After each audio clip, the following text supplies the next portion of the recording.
So hello everyone, and I was actually going to once again shoot this video tomorrow, but like with everything, by the time we get to tomorrow, I'm probably going to be busy and dragged off in another direction. And I've been meaning to make this video for weeks. In fact, it might even be months.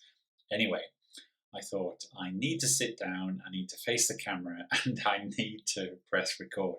Simple as that. So, Rolex is, I think, most people will be aware that Rolex is the largest, biggest wristwatch brand name in the world. Now, today, and I really mean very recently, of course, the Apple Watch and smartwatches, they have become a thing, and they're very popular. And in terms of sales, I understand that the Apple Watch per year is now selling in total the same value in gross terms as Rolex watches sell in a year. Noting that the difference is Rolex watches are very expensive. They are a luxury product. They're Swiss, mechanically made, and they represent the largest seller of mechanical wristwatches in the world in terms of value. We know that, in terms of sales per year, the Apple Watch I think is about the same now, which means that an awful lot of Apple Watches are being sold and worn by people. So that's interesting. I'm sure that most people are aware of the branding of Rolex. Over the years, Rolex have advertised, I think, in every media format that there is. Over the years, they will have spent a massive amount of money on advertising, and their advertising is very good. Saying that, personally, I like the advertising of Patek Philippe. I think they've had a very successful ad campaign over the years.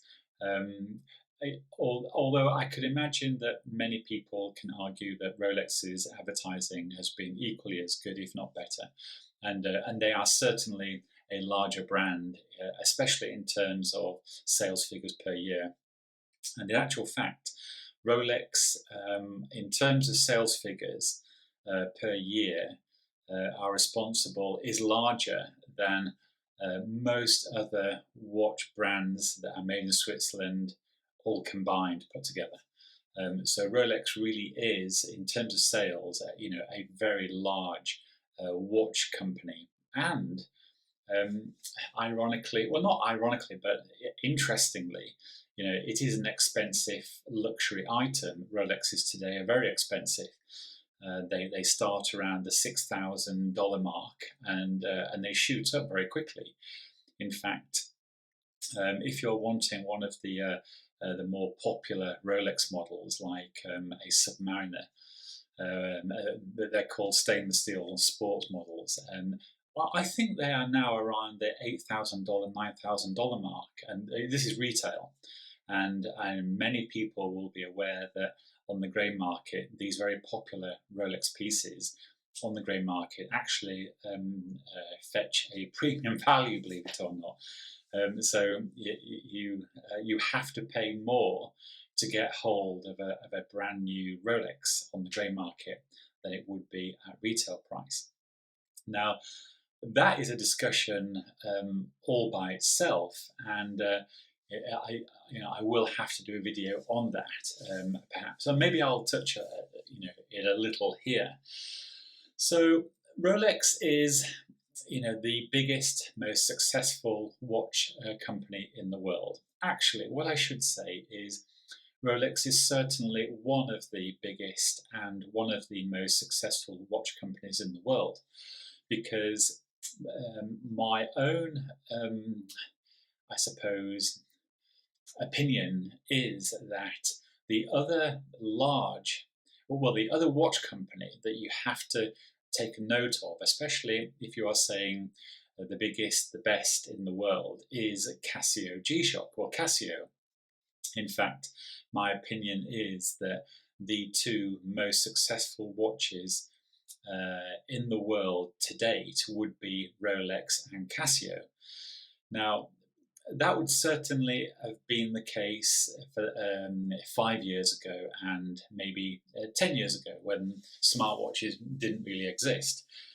Today, so this is 2023, we do have to take a look at smartwatches, in particular the Apple Watch, because Apple Watch really is a fantastic product. It's been massively successful. Apple make and sell an awful lot of them around the world. And as I've mentioned, the total sales of Apple Watch per year, I think, are now in excess of what Rolex sells in a year. Remembering that Rolex is as popular today than it's ever been. So, this is interesting. So right there, I've mentioned three brand names: Rolex, Casio, in particular Casio G-Shock watches, and the Apple Watch. So that's also quite interesting because in those three brands we have, well, I suppose only in one brand we have a mechanical watch, a Swiss-made mechanical watch, which is Rolex, and the other two watches use electronics. Is that more technologically advanced? I was about to say yes, but then I think of all the technical advancements in machining and the manufacturing process of Rolex. So it depends what you mean. But for this video, and for the point I'm trying to make here, is that we have Apple Watch and Casio, which are predominantly electronic devices, and we have Rolex, which is a mechanical watch manufacturer. So you can see does that represent the entire marketplace? Well, actually, I'm asserting it does. Most people, I think, if you ask them, how our watch is made, do they have mechanical movement or an electrical movement? I think most people today would certainly say yes. Most watches today are either quartz, indicating they are digital, they're electronic, or they are fully electronic, like the Apple Watch. It is once again so interesting that Rolex, is there. If you think about it, Rolex watches are very expensive. They are very, they are over-engineered. They're incredibly well made. The tolerances, the machining methods that are used to make those watches is phenomenal. But straight away, if you look at how an Apple Watch is made, the ability to make those things, the machines that are used to make an Apple Watch, these are very sophisticated, very desirable things. And the product is really great. Once again, I think let's go to the quality of, or the notion of the product. A wristwatch. The quality, the build quality of a Rolex is impeccable. It's fantastic. And so we haven't really mentioned value at this point. Is Rolex at $10,000 good value? We'll come back to that in a moment. Let's look at Casio, for example. The quality is brilliant. The technology involved in the manufacturing is brilliant. But I suppose you would end up thinking, or it could be easily said, that the technology in an Apple Watch is by far, is far the most advanced, is the most technologically advanced, and probably, they are using the most advanced manufacturing process. Although I think you could probably argue very effectively that the manufacturing process for all those three brands and products is probably, it's all extremely, very, very good. But once again, you're looking at these, three different styles of watches, because if you think about it, a mechanical Rolex does look quite different to a G-Shock, a Casio G-Shock, which then looks quite different to an Apple Watch. And I really believe that these three formats, have proved themselves to be the most popular design style of wristwatch that a person would wear today. Now, are we going to wear these watches, into the future? Um, if we go back to the 1950s, 1960s, in particular 1970s, mechanical wristwatches were very fashionable. They served a purpose. You needed to tell the time. We didn't have smartphones and electronic devices at that point that had the time on them. And most people would wear a mechanical watch because it told them the time. It had function. It was also a piece of jewelry, and you needed to use it. In the 70s, of course, the revolution, I suppose, of the LCD digital watch, took shape. Many people will remember being young in the 70s. Whatever age you were in the 70s, but if you were old enough to remember watches in the 70s, you remember that many people went from they were used to seeing mechanical watches that you'd wind up to these very modern, sophisticated looking digital watches that had LCD screens, and the precursor to those LCD screens was the digital display. And they still had those. And these things at the time were very, very expensive. But they really were seen as the latest technology thing that you could purchase. And in the 70s, these objects would have been very desirable, highly accurate, and would have really looked like the modern world that we live in.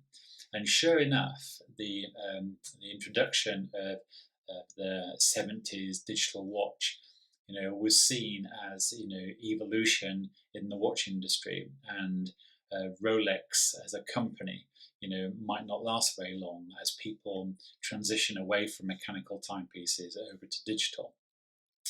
Rolex themselves actually made a digital watch, and I don't know how popular it was, though I imagine if you had one today, this would be an incredible object to own and probably would be worth a fortune, especially if it worked.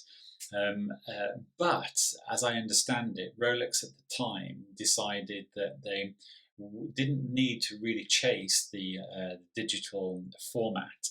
They would stick to the mechanical format, and perhaps people rushing over to the 70s digital watch might be a fashion thing, and people might come back to the mechanical timepiece.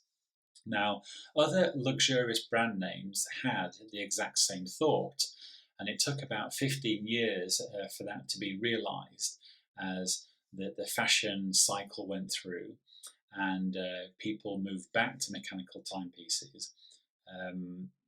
They had to wait for that to happen. But it was a time that the watch industry could take real good stock of what it was doing. Lots of mechanical watch brands actually did try and develop. They offered digital watches. They did sell them. But they also noticed that people still bought mechanical watches, and they stayed alive long enough for the trend to swing round and for more mechanical watches to once again be purchased. Now, of course, mechanical watches are also quartz enabled, so they also have electronics and a battery inside. And especially for a certain segment of the marketplace, lots of people really didn't want to keep winding a watch or put it down for a few days and it would stop working if it was automatic. They much preferred the fact that a battery was inside and it would keep ticking, and they didn't have to worry about setting the time again. So this mechanical three-hand type of watch, either being automatic or quartz, still remained a popular product that people wanted, and that's always worked. But today, we've definitely, because of the Apple Watch really, we've definitely got to the point where the marketplace has mechanical watches, it has digital watches, and it has smart watches. And all these products seem to be selling. The marketplace seems to want them, and they are popular watches. They're popular products. Um, and also, what I find most popular is that the need for them, perhaps certainly, is nothing like it used to be back in the 70s or the 60s or the 50s. It, you know, the need to know the time was important. In fact, you only have to go back about 20 years to realize that, um, 30 years, about 1990, before 1990, most people had to have a watch around their wrist, and most people did. It was only up until when we started having smartphones that actually had the time displayed on them that we had a real legitimate need. We had a real legitimate opportunity to not need a watch around your wrist, because the time was displayed on your mobile phone and you could take that around with you. So in actual fact, people still wore their watches through the 90s. So perhaps, yeah, the last 20 years has been the only time really where you hadn't needed to wear a wristwatch. And still, people do wear wristwatches. In fact, today, people, lots of people still wear a wristwatch. I myself wear one, and I do wear it to tell the time. I know that on my smartphone the time is there, and it's I can see it. And I often wonder why I'm wearing this watch. Well, when I'm cooking, I certainly realise that having the watch on is very useful, because I normally time things like boiling potatoes or cooking meat. I make note of the time then. But I suppose it's a choice. Why have I decided to wear this object around my wrist? Is it because I like the look of it? Do I like its form and function? Is it a mixture of all those things? Or is it really a piece of jewellery and I just like wearing that jewellery? I don't really know. Well, I probably do know. I like it. I wouldn't do it if I didn't, and I'm able to self-justify that by timing my potatoes. Anyway, the point of this video was to really introduce a conversation about Rolex and talk about why it's the most successful brand in the world. In terms of the most successful wristwatch in the world. And I suppose what I've done is I've chatted about, just general points about the watch industry. And I feel that what I definitely feel comfortable with is, in my opinion, today in the watch market that we are in, Rolex, Casio G-Shock, and Apple probably are the biggest, most well-known watch brands in the world today. There are many other watch brands that are successful and they exist, but I think there will be less known about, less popular than the brands I've mentioned. But I do think it's incredibly interesting that Rolex is still a juggernaut of a business. It's recognized around the world. Rolex has held its position as one of the top luxurious brand names in the world. It's been incredibly successful. It's run very, very well. And I think we're going to hear a lot more from Rolex, in particular this year, as Rolex enters the second-hand market, and that's called Rolex Pre-Owned.